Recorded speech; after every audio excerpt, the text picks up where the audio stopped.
Okay, so I'm not going to do a big intro on this one.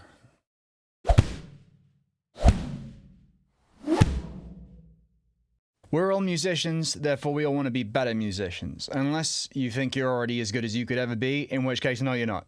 Here's 10 things that'll make you a better musician. I guarantee it. Number 1, stay inspired. I don't mean inspired in some spiritual Instagram bullshit way where your chakras are aligned so you drank a matcha smoothie and you feng shuied the guest bathroom. All inspiration is an example that shows you what's possible while looking cool enough to make you want to do it too. You need more examples to show you that more's possible. What I'm saying is, you need to listen to more music. You need to listen to new music. 20 minutes of Oasis in the car on the way to work just isn't gonna cut it. The same 12 albums you've been spinning since you were 17 just aren't gonna cut it. You need to listen to music that was made 5 minutes ago by people you've never heard of in a genre that you didn't even know existed. Number 2, get your gear fixed up and ready. It doesn't need to be expensive gear, it doesn't even need to be great gear. It just needs to be in good enough condition that it's ready to go when you are. You might have a dusty Les Paul under the bed waiting for when you finally pull your finger out and form that band. I got news for you. That's where it's gonna stay. Great music is made by people whose amps are on right now. Number 3, set your goals. It sounds pretty dumb to say that you're not gonna get where you're going to unless you know where that is. But you'd be amazed at the amount of musicians I know who think of music as something they just do without a fixed idea of why. If you want to headline Wembley one day, then say that. If you're content to sit on your couch and jam along to some blues, say that, it's equally valid. But don't fall into the trap of thinking that your goals are going to just materialize without you deciding what they are and stating that clearly. You're the only one who can make them happen. It's not that other people don't want you to achieve them, it's just that they can't do it for you. Number 4, throw away your tuner. Okay, don't throw it away, maybe just stash it under the bed with a dusty Les Paul. Have you ever noticed how tuners all have a mute function? That's because they're meant to be used on stage where it's unprofessional to make people listen to you tune up. The rest of the time, use your ears. If you got a piano, tune to that. You got something else that generates a consistent pitch? Tune to that. Playing along with a record? Tune to that. If you're playing with other people, the only thing that matters is you're in tune with them, so tune to each other. Just stop letting the little green dot do all the work and use your ears. Number 5, learn everything. But dude, I'm in a speed metal band. I don't need to learn Message in a Bottle. Yeah, you do. You might not know this, but every single great piece of music in any genre was inspired by pieces of music outside of that genre. And nobody wants to listen to a speed metal band whose members only listen to speed metal because that band has nothing new to bring to the table. Which brings us to number 6, find your own voice. Now, I get why musicians form covers bands and tribute bands. I get it. I really do.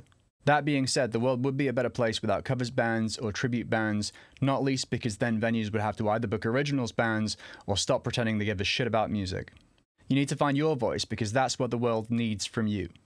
The general public have gotten used to only hearing stuff they've heard before or stuff that sounds an awful lot like it. Now, I'm not saying we can put a stop to that, but I am saying we don't have to play along.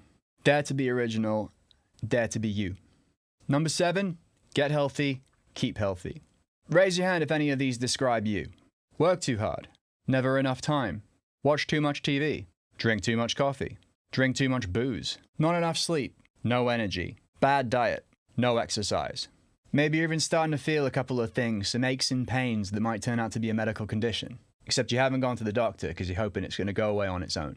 Or maybe you're just a bit miserable, like some kind of low-grade depression, but you figure, that's because of all those things I just listed, so, probably best to ignore it. Look, we're all grown-ups. I don't need to tell you why you need to look after yourself or what might happen if you don't. All I'm going to say is you won't make the best music if you're sick, and you can't make any music if you're dead. Number 8, have other stuff going on. Music can be your passion, but it shouldn't become your obsession, because when you're obsessed with something, you have no perspective. You need something that pulls your head out from time to time. It could be anything: movies, football, stamp collecting, medieval history, modern dance, gardening, whatever it is. When you're doing it, don't think of it as distracting you from music. Think of it as providing you with a healthy balance while enriching you in a different culture that you can then bring back to music. Number 9, find your community.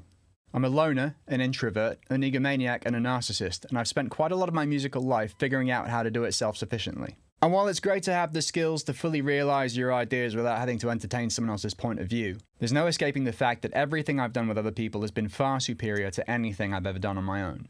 Any group of musicians is way more than the sum of its parts.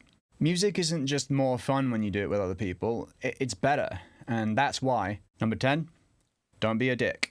Here's another thing I shouldn't have to say, but I'm going to say it anyway. Just check yourself. Treat other people the way you want them to treat you. Make sure your criticism is both constructive and welcome, and if it isn't both of those things, keep your mouth shut.